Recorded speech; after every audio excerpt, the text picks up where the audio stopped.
Pennsylvania. Joining with me are Cumberland County Commissioner Barb Cross, Aaron Gaddis, Economic Development Director for Lower Allen Township, Stacy Gromlich, Lemoyne Borough Council President, Dennis McGee, Lemoyne Borough Council Member, Heather Schroer, Ambulance Association of Pennsylvania, Elaine Farrell, PA Bus Association. Elaine served with us on the Transportation Funding Advisory Commission. Sean McGlinchey, PA School Bus Association, Kraft Bus Company. David Schantz from the PA School Bus Association, Roar Bus Company. Larissa Bailey, Harrisburg Regional Chamber. Ted Leonard, PA AAA Federation, also a member of our Funding Advisory Commission. Jim Runk, PA Motor Truck Association, also a member of the Funding Advisory Commission. John Logan, Community Life Team. Paul Christoffel, West Shore EMS Services. Dwayne Nieves, also from the West Shore Emergency Management Services. TJ Landis, Mayor of New Cumberland Borough. I'm certain pleased to see this project coming to a close conclusion. Diane Brokenshire from New Cumberland Borough. Doug Hill from the County Commissioners Association. With that introduction, I would like to turn the program over to Governor Corbett. Governor? Thank you, Barry. Thank you very much. Thank you all for joining us here today.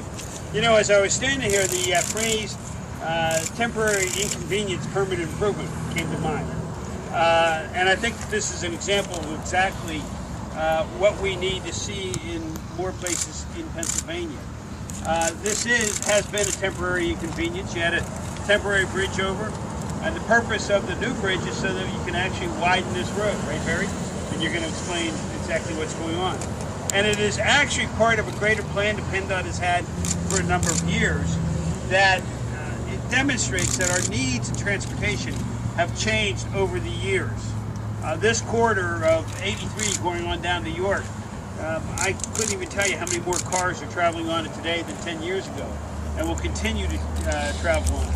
The corridor of 83 going from here over to the Eisenhower interchange continues to change. And all of you have traveled on that and the traffic that you experience, and then going from there all the way up to the Interstate 81-83 split up past Colonial Park. All of these, there's plans on the books to get improvements to the road for traffic safety. And that's the one thing that I really focus on when I talk about transportation, and that's the public safety. I continue to repeat to many people, we have 1.5 million children getting on buses every school day, getting on over 30,000 buses, and traveling the roads of Pennsylvania and the bridges of Pennsylvania. And as Barry continues to point out, right now we have over, I think it's 4,000 structurally deficient bridges. Now those all different layers of structural deficiency. And when they get to the point that we have to close them, then it's a huge inconvenience and a long-term inconvenience for the people of Pennsylvania.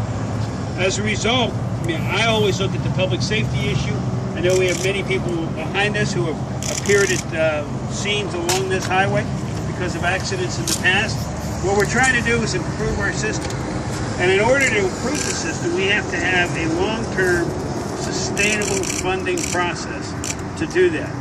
And that's why we're here today, and Senator Rafferty has joined with me here today to talk about that also.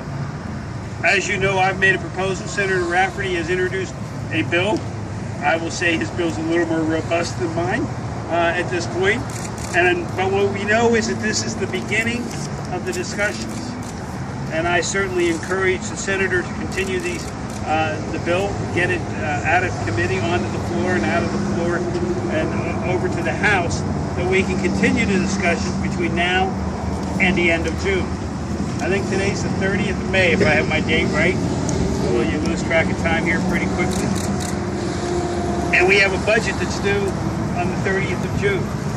And as I've indicated repeatedly, I'd like to see by the 30th of June not only the transportation bill and the budget bill, but again, I'm going to repeat, a bill with the LCB and pension reform.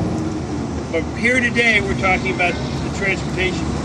And clearly, it's necessary for the safety of the people of Pennsylvania to develop a long-term sustainable plan that the people of Pennsylvania can count on, that the transportation department can count on, and that the users of our highways can count on a plan that brings us into the 21st century when it comes to our transportation funding.